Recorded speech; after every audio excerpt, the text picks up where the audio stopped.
சாப்பாடு செய்கிறதுக்கு எண்ணெய் கொஞ்சம் ஊற்றிக்கலாம்.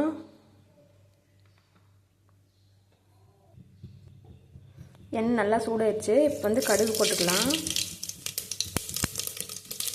வெங்காயம் போட்டுக்கலாம்.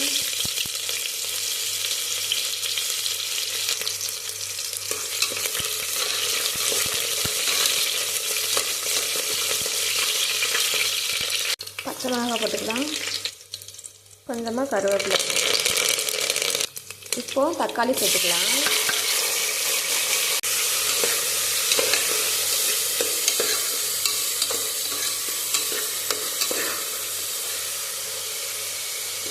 தக்காளி நல்லா வேகிற வரைக்கும் வெயிட் பண்ணலாம்.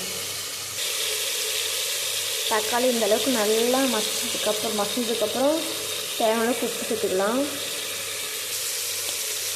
இஞ்சி பூண்டு இடித்து வச்சுருக்கோம், அதை சேர்த்துக்கலாம். இப்போது இஞ்சி பூண்டு பச்சை வாசனை போனதுக்கப்புறம் மஞ்சள் கொஞ்சம் சேர்த்துக்கலாம்.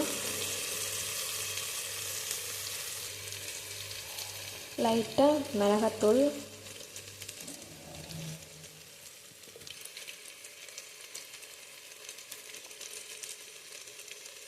கொஞ்சமாக காஷ்மீர் சில்லி பவுடர் எல்லாம் சேர்ந்து மிக்ஸ் பண்ணி விட்டுடலாம்.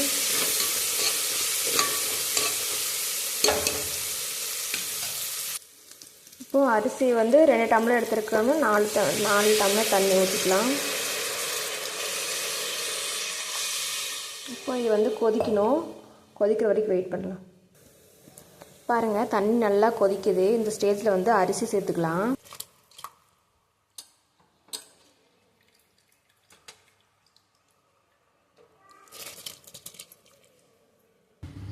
இப்போது அரிசி சேர்த்தாச்சு. ஒரு கிளறிட்டு உப்பு காரம் எப்படி இருக்குது அப்படின்னு பார்த்துட்டு பத்தலைன்னா சேர்த்திட்டு குக்கரை வந்து க்ளோஸ் பண்ணி வச்சிடலாம்.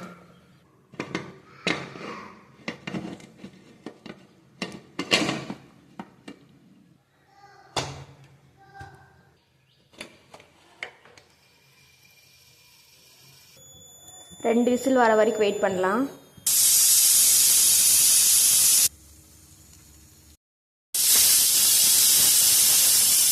ரெண்டு விசில் வந்துடுச்சு. இப்போ வந்து விசில் அடங்குற வரைக்கும் வெயிட் பண்ணலாம்.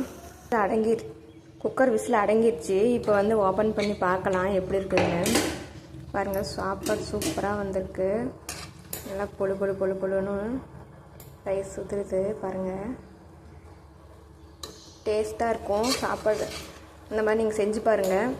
செஞ்சு பார்த்து டேஸ்ட் எப்படி இருக்குன்னு கமெண்ட் பண்ணுங்கள். பிடிச்சிருந்தா சப்ஸ்கிரைப் பண்ணுங்கள்.